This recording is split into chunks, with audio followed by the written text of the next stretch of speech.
Welcome back to everything you wanted to know about Gen AI, but were afraid to ask in 5 minutes or less. My name is Claire Sullivan, and I'm here to help people who are new to Gen AI, who are non-technical users, get some workplace efficiencies out of it. So, okay, someone always asks, you're just getting started with Gen AI, you're excited, maybe a little overwhelmed, and the first thing you want to know is, but which one should I use? And I get it. It makes sense. This is a logical starting point. Before you invest time into a thing, you want to know, are you backing the right horse? And there's plenty of information out there. People are all the time posting stuff about this model is better than that model. It can be overwhelming. Okay, here's the thing. Here's my hot take. It doesn't matter. Okay, I know that's not what you wanted me to say, not what you were expecting me to say, but it's actually good news, and let me explain why. But let's start with an analogy. Let's think about when you were learning to drive.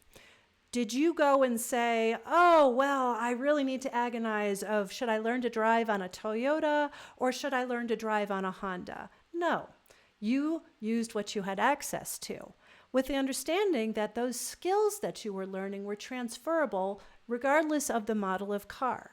Well, the same is true with Gen AI. Skills like craft prompting, which we've talked about a lot in this video series, can be used regardless of which model you're using, and they are transferable. But like driving a car, as you got to driving a car, you got to a feel for the types of things that you liked out of the cars. So maybe you preferred a particular size of car or a particular type of transmission. The same is true with Gen AI, and as you use it more, you will develop those preferences.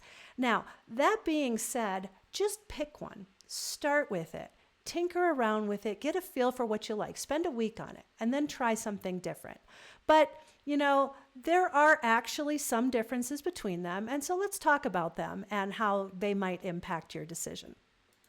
The main players you've probably heard of are Claude, which is run by Anthropic, ChatGPT, which is run by OpenAI, Gemini, run by Google, and Copilot, which is run by Microsoft.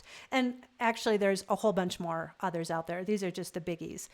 Each one kind of has its own personality in a weird way. Some are more cautious, some are more creative, some are better at writing, some are really good at pulling live information from the web, some are baked into tools you already have like Microsoft Office or Google Docs.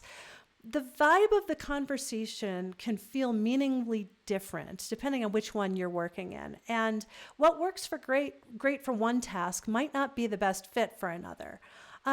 And then there's this other thing that a lot of people might not realize when they're getting started, is that each one of these companies doesn't have just one model.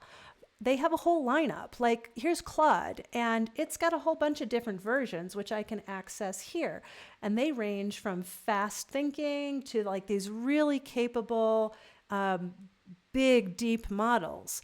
There's a whole spectrum built inside with all kinds of different things. And you'll notice that ChatGPT has similar things, as does Google, if I look over here. So, these tell you how much it's going to cost for you to run these models and what their capabilities are. Now, let's talk about this best model question, because here's where it gets kind of fun.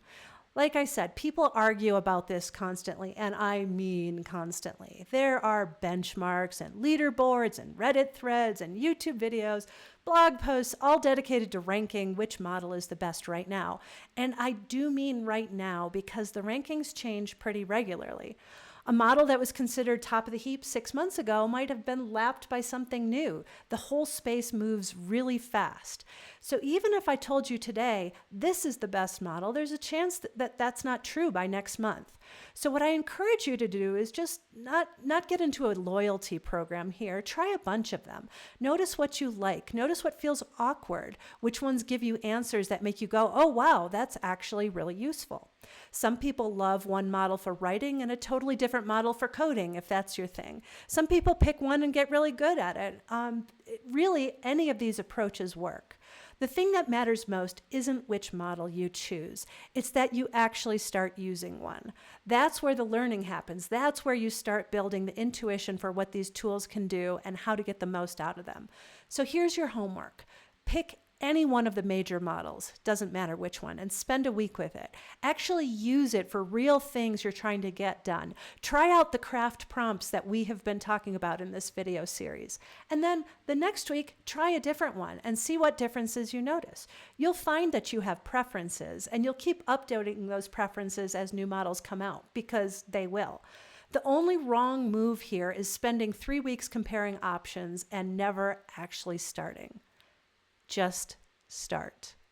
So please subscribe and like to this video series. Thank you for tuning in this week, and let me know if you have things you'd like to see in future videos. Talk to you soon.